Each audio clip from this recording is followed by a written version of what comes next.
Assalamu alaikum students. As you know that your papers have started from 8th of July. Some of the students are finding it difficult to understand what to do for their papers, how to access their papers. I'm going to explain you about these and the instructions given to you on the paper.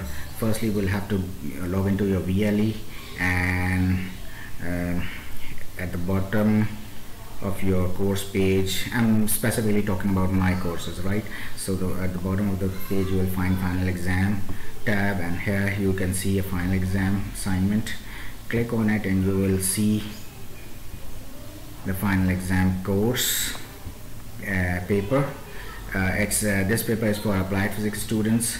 It's AP Spring 2020, and the students who are doing the course of programming fundamentals, computer programming, or introduction to computer information technology are all going to find their paper from at this point. What you have to do is to click and download this PDF file to access the paper. Once you get the paper, you can see that this is applied physics paper. So you can see that the subject name is written here, your class section code, total marks, facilitator's name, exam date, submission deadline. So exam date is 8th June and starting from 12 AM, that is midnight, and you have to submit this particular paper on the 10th of June and before 2 PM. And one thing is very important, that you must make sure that you submit this paper before 2 PM. If you miss it, you will get 0 in the exam, and you have to be very careful, because in our setup we have very many issues, like sometimes we have a power failure, or sometimes network is not working. So don't wait till the 2 PM on the submission date. You have to do it as quickly or as earlier as you can. Okay, anyway, let's continue. Instruction for this particular paper is that you have to attempt, and most of the paper have the same way of doing things. See? Okay, so what we have to do is attempt all questions, and I'm going to tell you you have to attempt all questions, means that every questions in the paper must be done. Okay, you are required to give handwritten answers. This means इसका मतलब ये है कि आपको एक A4 paper sheet ले, जिस तरह हमारे A4 की शीट्स होती हैं कंप्यूटर पेपर प्रिंटर के, उनकी शीट्स ले ले, ठीक है, और उसमें लेफ़्ट साइड पे मार्जिन करके आप उस पर लिखना शुरू करेंगे, ठीक है, और शीट के ऊपर make sure you mention name and registration number on the top of the first page of your file, ठीक है ना, आपकी ऊपर आप उसके अपना नाम और roll number, registration number sorry, उसको मेंशन करेंगे, ठीक है। उसके बाद आपने third instruction is solve the question paper in sequence as given in the paper.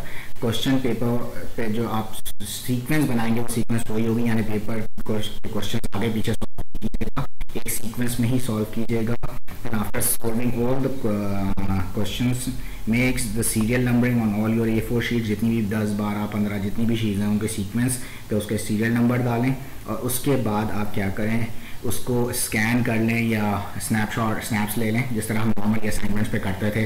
You have been doing this, इसको आप जो है कर लें, और उसके बाद जो स्नैप जो है आप उसकी वर्ड पे पेस्ट कर दें, और वर्ड पे सेव एज में जाके उसकी PDF फाइल जो है एक PDF फाइल बना लीजिएगा, और शीट्स की जो सीक्वेंस है, जो नंबरिंग आपने डाली हुई है, वो नंबरिंग उसी सीक्वेंस में रखिएगा, एंड ऑल्सो जो क्वेश्चंस आपने सॉल्व किए गए हैं वो भी सीक्वेंस में ही होने चाहिए। ये आपको फॉलो करना बहुत ज़रूरी है, अदरवाइज प्रॉब्लम्स आ सकती हैं, ठीक है।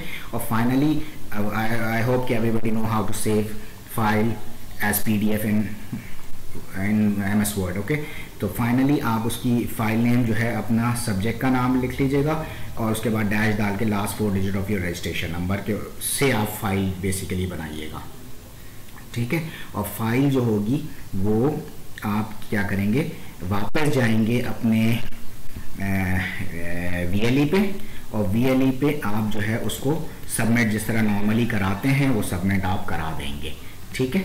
तो ये तो हो गई बात अप्लाइड फिजिक्स से रिलेटेड। इसके अलावा जो स्टूडेंट जो हैं आईसीटी का पेपर दे रहे हैं, वो आईसीटी वाले स्टूडेंट्स के लिए भी यही इंस्ट्रक्शंस हैं, एग्जैक्टली यही इंस्ट्रक्शंस हैं, ठीक है।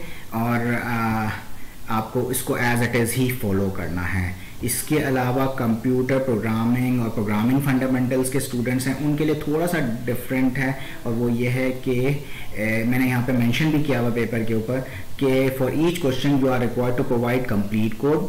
आपने कंप्लीट कोड, जो आपसे कोई भी क्वेश्चंस आगे लिखे हुए हैं पेपर में, आपके पास पेपर मौजूद है, उसमें जो भी क्वेश्चंस हैं उसको आप कंप्लीटली क्वेश्चंस के जो कोड्स हैं वो आप टाइप करेंगे।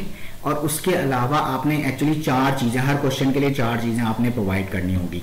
उसमें आपको एल्गोरिथम लिखना होगा, उसका जो भी आपने कोड लिखा हुआ है उसका एल्गोरिथम आएगा, एंड देन उसके अलावा उस एल्गोरिथम की एक्सप्लेनेशन आएगी और उसका फ्लो चार्ट आएगा। एल्गोरिथम, एक्सप्लेनेशन और फ्लो चार्ट जो है आप हैंड रिटन रखेंगे। हैंड रिटन का मतलब वही, you will be using the A4 sheet, और उसको जिस तरह मैंने अभी बताया उसको आप इस सीक्वेंस में रखेंगे, उसका स्नैपशॉट लेंगे एंड देन उसकी PDF फाइल बनाएंगे और उसको फिर सबमिट करवाएंगे, ठीक है। तो ये आपने ख्याल रखना है, स्पेशली कंप्यूटर प्रोग्रामिंग और प्रोग्रामिंग फंडामेंटल लैब वाले स्टूडेंट्स जो हैं उनके लिए थोड़ा सा डिफरेंट है। वो डिफरेंस ये है कि you have to provide code, type code, यानी एक्चुअली होगा क्या कि मैं वो कोड जो है उठा लूँ वहाँ से, मैं कॉपी करके पेस्ट करूँ आईडी पे, तो वो रन हो रहा है तो मुझे इससे अंदाज़ा हो जाएगा। तो आपको टाइप कोड प्रोवाइड करना है, और उसके अलावा एल्गोरिथम, उसकी एक्सप्लेनेशन और जो फ्लो चार्ट होगा वो आप हैंड रिटन देंगे। यानी होगा क्या कि आप वर्ड की फाइल जब बना रहे होंगे तो उसमें आपने सबसे पहले क्वेश्चन 1 करा जैसे, तो क्वेश्चन 1 का कोड रखा, टाइप किया हुआ कोड डाला, उसके बाद जो आपके एल्गोरिथम जो आपने पेपर A4 शीट पर बनाया हुआ उसकी स्नैप लगाई, उसके नीचे उसकी एक्सप्लेनेशन की स्नैप लगाई, उसके नीचे उसका फ्लो चार्ट का स्नैप लगाया, ठीक है। और फिर उसके बाद क्वेश्चन 2 इसी तरह किया, ठीक है। तो this is what you have to do for these papers, ठीक है। एंड इसके अलावा एज सच कोई ज़्यादा प्रॉब्लम नहीं है, आपके पास एम्पल टाइम है, काफ़ी टाइम है, and you can solve your papers accordingly. लेकिन एक चीज़ का ख्याल रखिएगा तमाम स्टूडेंट्स के, आप इतना ऐसा काम करें कि जो आपको रिप्रेजेंट कर रहा है कि आप जो है एक यूनिवर्सिटी स्टूडेंट हैं। इस तरह ना हो कि आप जो है बिल्कुल नॉर्मल चीज़ें, जैसे मैंने यहाँ पे mention, answer to all question below must be in your own hand, वो in your own word, and reflect your understanding for ICT student, and this is for every student, ठीक है ना। तो you have to be careful about it कि आप जो कुछ भी लिख रहे हैं वो चीज़ जो है आप जो है उसके अकॉर्डिंगली प्रोवाइड कर रहे होंगे, ठीक है। And that's it, I think I have explain everything. इससे लेकर किसी को कोई कन्फ्यूजन है, कोई क्वेश्चन है तो they can ask. Okay, thank you.